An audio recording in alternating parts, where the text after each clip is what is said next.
Hello बच्चों।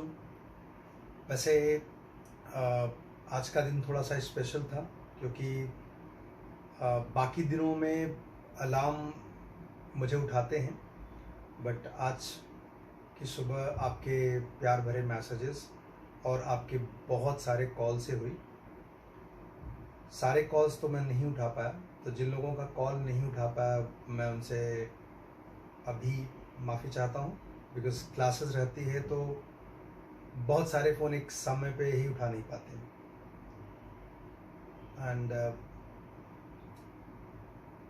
मुझे पता है कि ये मैसेजेस साल में एक बार तो ज़रूर आते हैं, बट ये भी सही है कि हमें इसका साल भर इंतज़ार होता है। ये क्या होता है ना, ये आपके सिर्फ एक मैसेजेस नहीं होते हैं। जब आप एक मैसेज के साथ साथ छोटी छोटी कहानियाँ भेजते हो कि 15 साल पहले, 18 साल पहले, 20 साल पहले हम किस बैच में पढ़े थे, किस सिचुएशन में पढ़े थे, तो ये छोटे छोटे मैसेज मुझे मतलब बिल्कुल पीछे ले जाते हैं और फिर से उन कहानियों को हम जी के वापस आ जाते हैं। तो thank you so so much for making it more nostalgic. और मतलब जिन जिन लोगों के मैसेजेस आए हैं, चाहे जिस भी मीडियम से, आप सब लोगों के साथ बिताए गए क्लासरूम जर्नी पूरा याद आया, पूरा फिर से विजिट किया मैंने। एंड बहुत सारे मैसेजेस में से एक मैसेज ऐसा भी था जो मैं हूबहू पढ़ना चाहता हूँ उसे। एक बच्चा है जिसका नाम मैं नहीं बताना चाहूँगा क्योंकि हो सकता है वो मुझे मैसेज सीक्रेटली भेजना चाहता हूँ, तो मैं उसके मैसेज को ऐसे ही हूबहू पढ़ना चाहता हूँ। सर, आपको मैं याद नहीं हूँगा। अपनी जेई के दौरान मैंने आपको थोड़ा ज़्यादा ही परेशान किया था, कम ही ध्यान देता था आप सबकी बातों को। क्या करूं, उस समय दोस्तों वाला कोर्स थोड़ा ज़्यादा ही अच्छा लग रहा था। फिर भी कभी कभी मुझे आपके द्वारा मुझ पर दिखाए भरोसे पर भरोसा हो जाता था। उन्हीं कुछ एक दिनों में से किसी एक दिन मैंने ये फैसला किया था कि एक ना एक दिन आपको मैसेज करने लायक जरूर बन जाऊंगा। सर, थोड़ा वक्त ज़्यादा लिया मैंने आपको ये बताने में कि मेरे माता पिता के शब्दों में कहूँ तो मुझे मेरी उम्मीद से कुछ ज़्यादा ही मिल गया है। So thank you so much for your help. और हाँ, मेरा बच्चा भी आपसे ही पढ़ेगा, तब तक आप फिट रहना।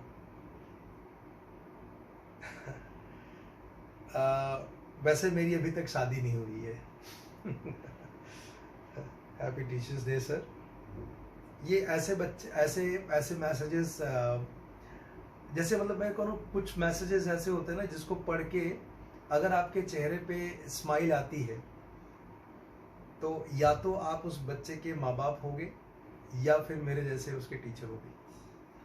ट्रस्ट मी, मतलब हर एक बच्चे की इमेज आंखों के सामने आती है, उसके साथ बिताए जर्नी एकदम सामने फिर से जीते हैं। तो क्या बोलूँ, ऐसे मैसेजेस का क्या जवाब दे सकता हूँ। वो बच्चा आज की डेट में बहुत कामयाब है, मतलब देश में ऊपर के कुछ गिने चुने नंबरों में आता है वो। तो मुझे मुझे समझ में आता है ना कि जैसे कोई एक सफल शिक्षक होता है ना, सफल शिक्षक का कोई कोर्स या डिग्री नहीं होता है। ये ऐसे बच्चे ही किसी मेरे जैसे साधारण शिक्षक को सफल शिक्षक बनाते हैं। अदरवाइज शिक्षकों का कोई कोर्स या कोई एग्जाम्स तो होता नहीं, राइट। तो हमारी पहचान इन बच्चों की सफलता में है। ये बच्चे सफल होते हैं, लोग हमें पहचानते हैं। तो मुझे बहुत खुशी है कि आप सब लोग इतने अच्छे टाइम में हम लोगों को याद करते हो, मुझे याद रखो। So thank you so much बच्चे। तो मैं बाकी सभी बच्चों को ये बताना चाहूँगा इस छोटे से वीडियो के जरिए कि ये जीवन जो है ना, ये क्रिकेट मैच जैसा ही है। इसके इनिंग के बीच में खड़े होकर के इसके परिणाम को घोषित करके इसके रोमांच को कम ना करो। आखिरी ओवर की आखिरी बॉल तक इंतजार करो, ये फैसला आपके पक्ष में होगा। और पूरी दुनिया आपको देख रही है और आपसे सीख रही है, कम से कम इस बात का सुकून आपको जरूर प्रेरित करेगा, इंस्पायर करेगा। और एक बात याद रखना, जब तक आखिरी बॉल मैच के नहीं होते तब तक रिजल्ट डिक्लेयर नहीं हुआ है। सो निरंतर काम करने की आपको प्रेरणा मिले, ये एक टीचर का आशीर्वाद हो सकता है। और ये याद रखना कि कोई भी शिक्षक किसी बच्चे के सफल करियर या सफल जीवन की गारंटी नहीं होता है। उसे सही रास्ता चुनने का रास्ता दिखा सकता है एक टीचर। तो मुझे लगता है कि मैं अपने आप को, अपने काम को तब तक बेहतर मानूंगा जब तक कि मुझे इस बात का मलाल न हो कि यार आज मेरा दिन अच्छा नहीं बीता, आज मैं थोड़ा और अच्छा कर सकता था। मैं ट्राई करता हूँ, मैं हर रोज़ ऐसे ही क्लास में घुसता हूँ, ऐसे ही क्लास में पढ़ाता हूँ कि अगर 10 साल बाद भी मुझे कोई बच्चा मिले तो मैं इस रिग्रेशन के साथ नहीं मिलूँगा कि मैंने थोड़ा कम ट्राई किया था इसके लिए।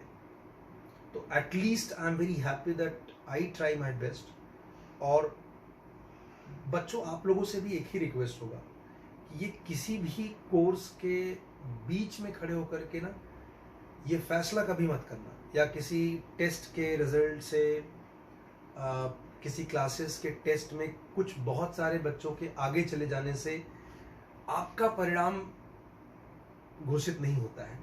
इसलिए आपको अपने आखिरी ओवर तक की आखिरी बॉल तक डट के खड़े रहना चाहिए। जैसे मैं अपनी नॉवेल में भी लिखा था कि मैं किसी को कॉपी करना चाहता हूँ, इंस्पायर होकर के, मतलब उसको एडमायर करना चाहता हूँ। उसको एडमायर करना मतलब जैसे मैं बोलूँगा कि मैं अगर माधुरी दीक्षित को बहुत पसंद करता हूँ तो मैं माधुरी दीक्षित तो नहीं बन सकता, there is at least gender difference है। ये उतना ही डिफिकल्ट है अगर आप किसी बच्चे को या किसी और को मतलब एडमायर करते हुए कॉपी कर लो। तो आपको करना क्या चाहिए, इंस्टेड ऑफ कॉपीइंग दैट बच्चा इन गुड सेंस, आप अपनी एक इमेज बनाओ और उसमें वो 10 क्वालिटी जो उस बच्चे में आप देख रहे हो, अच्छा लग रहा है आपको, वो इसी इमेज में डालो। बेसिकली मैं कहना चाहता हूँ कि आप ऐसे समझो कि 2 महीने बाद मैं ऐसा बनना चाहता हूँ, मैं। तो आपको उस मैं को चेस करना बहुत आसान होगा। अदरवाइज वो वैसे ही होगा कि जैसे मैं माधुरी दीक्षित बोलूं कि मैं बनना चाहता हूं। तो ये चीज आप में हमेशा जीवंत रहे और आप अपने लक्ष्य की तरफ बहुत अच्छे और ईमानदारी से आगे बढ़ो। दीवार के हर कोने पर लिख डालो कि भाई मेरा लक्ष्य ये है, मैं यहाँ आ रहा हूँ। वो हर एक सेकंड, हर एक घड़ी आपको हाईलाइट करेंगे कि आपको यहाँ जाना है। और उसको पाने की कोशिश में जो आप एक बेहतर इंसान बन करके बाहर निकलोगे, वो जीवन के किसी भी एग्जाम में पास होने की गारंटी होता है। तो इसलिए मैं बोलूँगा कि आपको सफलता सिर्फ एग्जाम्स में नहीं, सफलता आपको जीवन को बेहतर बनाने में भी मिले, मेरी उसके लिए शुभेच्छा है।